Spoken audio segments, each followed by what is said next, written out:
Welcome in Deseret News Rewind Classics. Dusty Litster, Dane, Stewart, as always, presented by Heinemann Associates and brought to you by the Utah Army National Guard.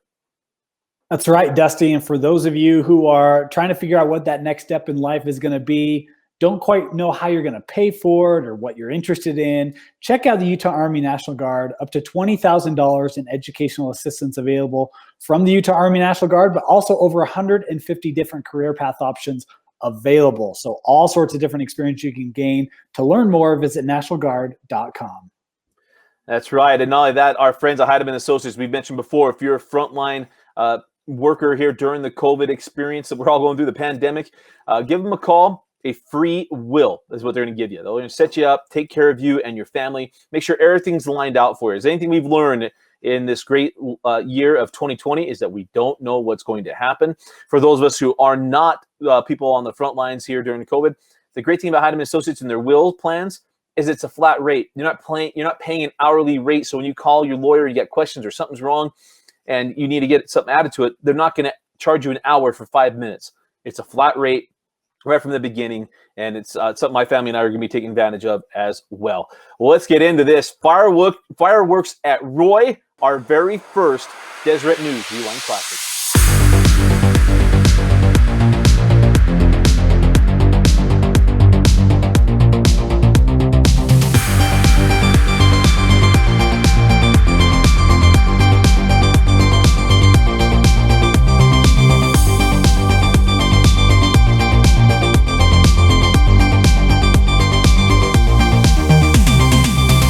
Well, one of the great things we have available to us is, Dane, we know some people. You've been to Roy so many times, you know everybody. But Coach Fred Fernandes is going to join us to walk us through his memories of this game and walk us through some of the behind-the-scenes looks of this as well. I remember this game, not because I was there, because you were there. I actually was on a business trip in Texas, and I remember tuning in. It's one of the great things about Rewind, right? You can be anywhere you want, and you can tune in to check out your favorite high school or your son or cousin or nephew or whoever. Watch how they're doing on a Friday night, in this case, a Thursday night. But, man, what a game that was at Roy High School, and it was an absolute doozy. Maybe people are interested in this or not. This game, the reason we picked this one to go first is that this game is what led us to this format, led us to what we're doing now with live streaming and why we looked at where we go. And we were on television at the time, producing in a different place, a different time. And what we decided to do in this game, we were trying to stretch what we were doing. We had live streamed Bingham and Bishop Gorman down in Las Vegas. And Vince Francis and I decided thinking, well, what are we going to do different? And here came this game and this opportunity where we actually simulcast this game, put it online and put it on television channels in Ogden area. I believe it was Ogden 17, matter of fact. And this game was actually done live by myself. Dane was gone as he went to Texas. I didn't go to Roy High School. And I tell you what, I walked into Roy and I realized this is why Dane doesn't really hubbub a lot with me going to some of the other games and him going to a place like Roy. I learned that real quick. You know it. Hey, Dusty, you can go to all the big name schools. I'm going to go out and be a man of the people, be in the communities. I'll tell you what, I mean, ever since that night, Dusty, I know Roy is high on your list. It's high on my list. Whenever you go there, it's a packed house. The field, when we look at this game, pay attention to the field, hand painted. Oh, I'm going to miss that. They're switching to turf this year. It kind of breaks my heart secretly. Yeah. But, you think about how great that atmosphere has been. In this game in particular, both these two schools were 4A at the time. This was a region championship. They were both undefeated in Region 5, and both had big, playoff implications for certain, but had teams of a quality of competing for a 4A state championship. Roy had not won a region championship. Dane, do you know who the quarterback was before this game that had won a region championship at Roy? Look, I'm going to go out on a limb. He won a Super Bowl championship. Jim McMahon had won the last region championship going into this night. And so when Jimmy Mack is the last one, and that's a great name, but it had been a long time. So this was a long build-up to this. And Tyler Skidmore is going to play locally collegiate football. Garrison Beach goes on to play really well. In this game, you're going to see Bryce Mortensen, who was an absolute threat from the outside. A big guy, was a good basketball player. You got Herman that had himself a terrific year. He has a big game in this one too. And not to mention, on the Roy side, one of the best names we've ever covered. Well, Dusty, take your pick. Do you want Matty Matuatia or do you want Baby T Edouati? Because I'll tell you what, that backfield for Roy was unbelievable. And those two, I think they each finished in the top 10 in rushing touchdowns that year in 4A. You already talked about Beach and Skidmore. They were two of the top quarterbacks. This had offense up the wazoo on each side of the field. You know, it's interesting. This game started out like gangbusters. Skyview's opening drive, I mean, they go right down the field. Garrison Beach and Isaac Herman and Bryce Mortensen. I mean, it was Roy had no chance to stop them at the beginning of this game. They marched right down the field and scored on their opening drive. And then we see what you talked about. Baby T Edouati and Tyler Skidmore, they brought the Roy Royals right back. You know, that was one of the things, this Roy team, their offense all year long had been really good. Their defense, though, Dusty, had been one of the top scoring defenses in all of 4A. It was kind of surprised the start that Skyview got, not only in that first quarter, but in the first half. But you talk about how good that defense was.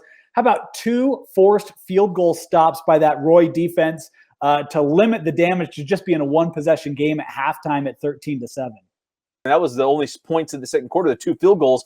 Without that, this game really could have been 21-7, and Roy, not say buried, but that hill would have been a lot steeper had they not held them to those field goals. But then you go to the third quarter and you have Skyview coming out again, and you have Mortensen finding the touchdown. You talked about what a weapon he was for the Bobcats. And this thing, Dusty, it looked to be done. Like, this was a big lead for the Skyview Bobcats in the third. Well, yeah, so they scored 12 points in the third, and it's at this point 25-7, and then Roy scores, sorry, 25-14, because Matty Matuatai, I did it. Matty Matuatia, I knew it. It's burned in my freaking brain the wrong way. And so we go to the fourth quarter, and it's 25-14, a weird score, and this is where this game picks up. Yeah, it is. You know, one of the things that we'll mention back in that third quarter, we talked about how good that Roy defense was on, forcing the 2 field goals. How about also I think they failed a 2-point conversion, Skyview did. So again, that Roy defense, boy, they had to stand on their heads through 3 quarters. But then the fourth quarter, that Roy offense finally picked up, and you started to see that rhythm get back into things. Skidmore hit a really nice throw to Hobbs. You saw that running game get going, and all of a sudden you got Roy making a little bit of noise. Well, Roy makes noise. But let's go into this. Let's play some of this out so you can hear it. Let's go to the last couple of drives here. Skyview with the football. Roy had just scored. Tyler Skidmore had a 3-yard run to score and pull Roy a little bit closer.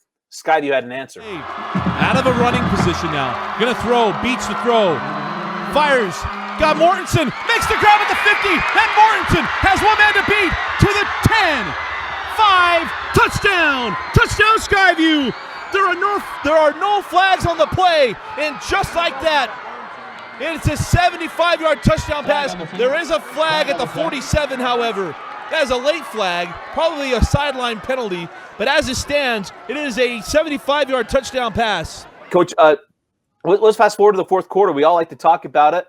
You score. Skidmore has a 3-yard run for a touchdown. Right after that, because it looks like you're going to be back in this game. I remember this so vividly. Bryce Mortensen catching that ball, 75 yards going to the house. What was your talk with the guys on the sideline? Because I know for most of us, we talk about these late touchdowns. There was still like 6 minutes left in this game. But what was that conversation like on your sideline where it felt like you finally got back into this thing and then Skyview just stole all momentum? Well, I'm not sure if there was conversation on the sideline. I just know this. When Beach to Mortensen, that long touchdown, that was the first big play, quick strike score of the whole game. So when Mortensen caught that ball, and as he was running, my thought process was, oh, Lord, we're going to have to steal a possession. If we get a chance to score, we're going to have to try to steal a possession somewhere. Yeah, and what's amazing was the atmosphere at this place, Dane, was absolutely bonkers. First of all, but I didn't talk about this, the smells of Roy High School is the fries. I mean, you smell the fryers going, right? It's going.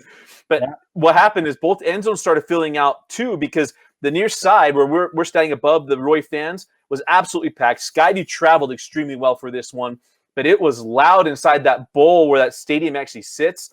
And all of a sudden, Bryce Mortensen catches that ball, and it's just quiet. And little they know, Roy still had a little bit more left, and a name we brought up earlier, Cody Hobbs, is going to have a big, big impact. Some more to throw. Edouati, essentially an extended tackle, fires toward the sideline. A catch made by Hobbs. He stayed in bounds. And is down at the 32-yard line. He was close to the sideline there. Hobbs made the catch, goes back into the field of play. Skidmore pumps the screen, goes deep to the post, and Hobbs is there, makes the grab. Touchdown! Cody Hobbs. The flag's on the player for interference. The defender knew he was beat. Hobbs got through the defensive pass interference and made the grab. What a play by Cody Hobbs. How about Skidmore on that next drive, right? I mean, Roy gets the ball. They're able to march down. Skidmore with a beautiful ball, able to find Hobbs. Had already talked about that one. Able to pull it back to within one possession. And then, Dusty, then this game took a turn rather quickly. Well, they score that touchdown and think, okay, I think on the broadcast I talked about here's how much time's left, here's timeouts and different things. Remember, this is 6 years ago. Time management stuff is totally different than it is now, right? They decide to go onside to get this football. Kulai lined up.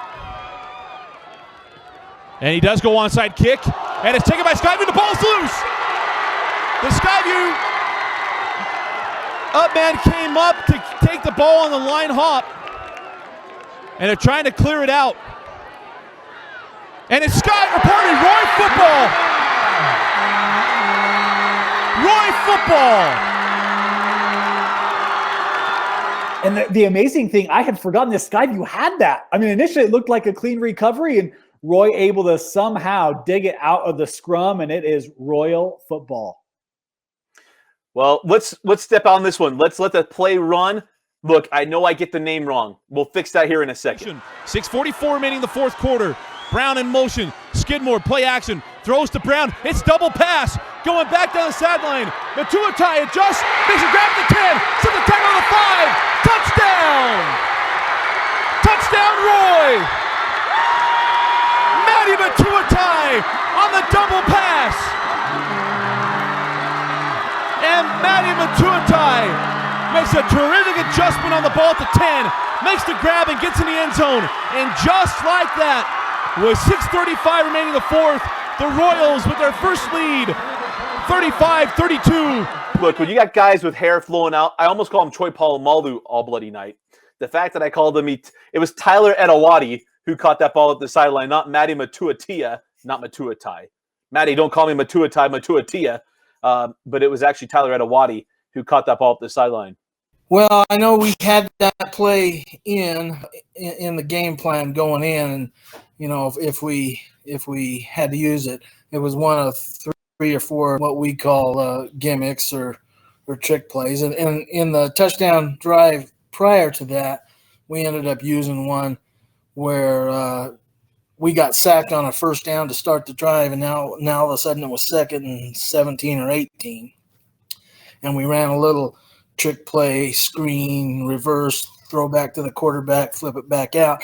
And it ended up, it wasn't a huge play, but it ended up getting us back to like a 3rd and 4 situation, and which we converted on. And then later on in that drive, Skidmore hit Hobbs for a touchdown to get back to within that 3-point range and set up that onside kick. When we decided, you know what, our defense is playing good.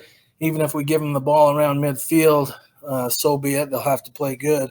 And, I think they touched the ball first on the onside kick, and there was a collision. The ball came out, and we ended up getting it. To set up the play we call Lobo to the young Edawati, and it ended up working. Hobbs ended up coming off the line of scrimmage a little bit unlike he was supposed to. He took an inside release, which didn't get the linebacker's attention, but it did take the defensive back away, and that put Edawati one-on-one with the linebacker, and he ended up making a play on it. When you think of this game, is how it ended. Roy, I don't know if it's parents or whoever it was, behind the Sky View stands is an open field. What do you think they had set in that field? Fireworks. Well, I know. If they were going to win a regional championship, they're going to shoot fire. I mean, you had the fireworks in the game. They hold on to win, and fireworks start going off. I remember Brian was like, and now there's fireworks. How about this? And fireworks at Roy High I tell you what, if you go to Roy, I'm telling you, they always find a way to make it special. And, you can talk about painting the field. I've probably seen 4 or 5 different field designs on that field. This night, they had the pink outline going on. I'm guessing that probably had to do with Breast Cancer Awareness Month in October. But, you have the fireworks going on. You talked about the smells. Roy High School, what Coach Fernandes has built, this is high school football. This is community football. Absolutely love it. And it was on display that night, Dusty. And hey, look, I'll give you one of those every couple of years so that you can kind of get the feel, right? I'm happy to let you go to some of those every now and again. But Dusty, don't get used to it.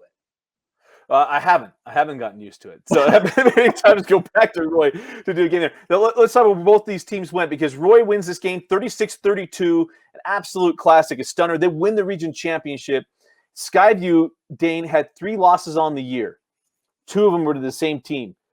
They get to the state tournament, beat Murray 42-14, and then they fall to Timpview. We'll talk about in a minute. They lost Timpview at the beginning of the year 27-14, but they ran into a buzzsaw known as Britton Covey, and they lost in the second round of the 4A state tournament. Well, and I mean, I know it's not going to do them, they're not going to feel great about this, but in fairness, most teams had struggles with Britton Covey. And, it was just that Skyview team was so fun to watch because that offense was just so dominant and could score so quickly. And, when you think about Timpview and Britton Covey, that was what I think of is just their ability to flip the field or create a big play. And I really felt like Skyview would have an opportunity in that game. Wasn't meant to be.